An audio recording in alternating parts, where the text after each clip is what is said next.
In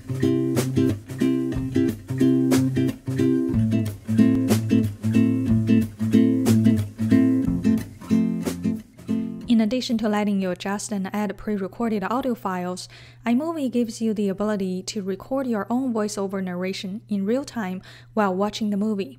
When recording voiceovers for your video project, you can either use the Mac's built-in mic input or use an external desktop mic that is connected to your computer. Your first instinct might just go with the built-in mic input, as it is fast and easy. However, the quality of your recordings are often really bad.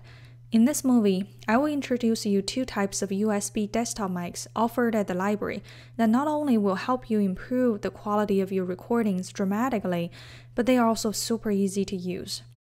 Blue Yeti and Snowball mics are the two desktop mics offered at the Robertson Media Center, Clemens Library.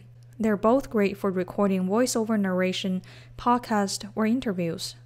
Blue Yeti and Snowball mics share similar technologies and features, but Blue Yeti has a few more features than the Snowball mics, so we will mostly talk about the best practice for using Blue Yeti mic in this movie. First, connecting. Yeti connects to your computer with one simple USB cable. Plug the mini USB, the small connector, into the USB port on Yeti, and plug the other end into an available USB port on your computer. To perform at its best, Yeti should be plugged into a powered USB port, so avoid connecting through USB hubs or other USB multipliers. Second, positioning.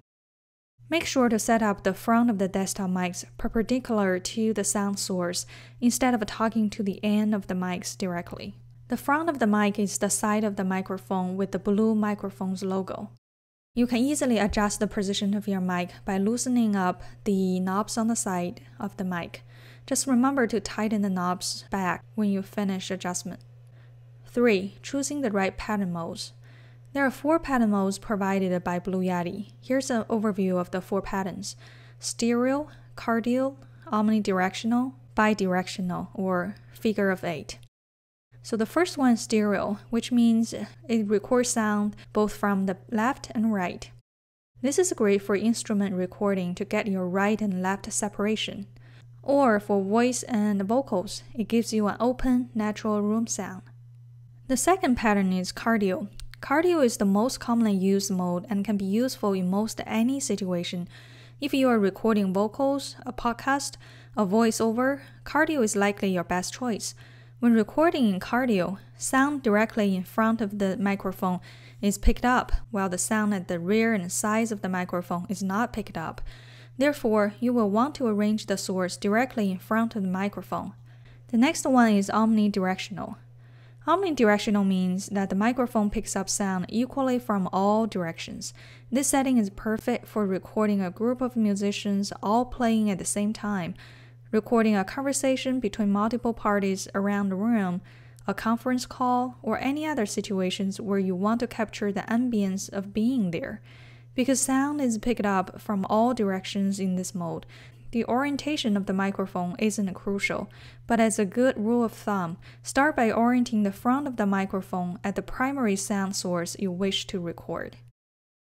And finally is the bidirectional or figure of 8. Bidirection means that the microphone picks up sound at the front and rear of the microphone, while the sounds to the sides are rejected or not picked up. The bidirectional setting is very useful in achieving a nuanced, pleasant sound when recording musical instruments, and is perfect for recording an interview with 2 or more guests.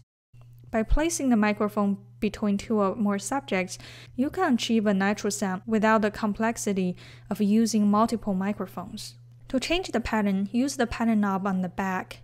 Please note that the Snowball mic only has 3 patterns, which is cardio, omni, and cardio with the negative 10 dB pad. This cardio with negative 10 dB pad pattern can reduce mic sensitivity by 10 dB, so even the loudest instruments or vocalists come in crystal clear and distortion-free. 4. Adjusting gain. Gain simply means sensitivity. Use this gain knob on the back to control the sensitivity of Yeti's microphone elements. The best practice is to begin recording with this knob centered. If you are experiencing digital distortion with a very loud sound source, simply decrease the gain counterclockwise. If you desire higher sensitivity, simply increase the gain by turning clockwise. Please note that Snowball mic doesn't have this functionality. 5. Monitoring your recording. Blue Yeti includes a standard headphone jack for monitoring and playback. You can use the headphone output to monitor your recording in real time without latency delays. The headphone jack is located at the bottom of the mic. You can use the volume knob on the front to adjust the volume of the headphone output.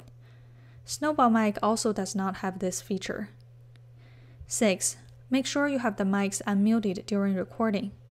Blue Yeti allows you to mute the output with the mute button on the front. When the mic is muted, no signal will be sent to the computer. The status light will illuminate solid during normal operation to indicate proper function. Unfortunately, Snowball mic does not have this feature either. Alright, so that's the best practice for setting up the desktop mics. As you can see, the Blue Yeti mic has a few more features than the Snowball mic, so I highly recommend checking out the Blue Yeti when it is available.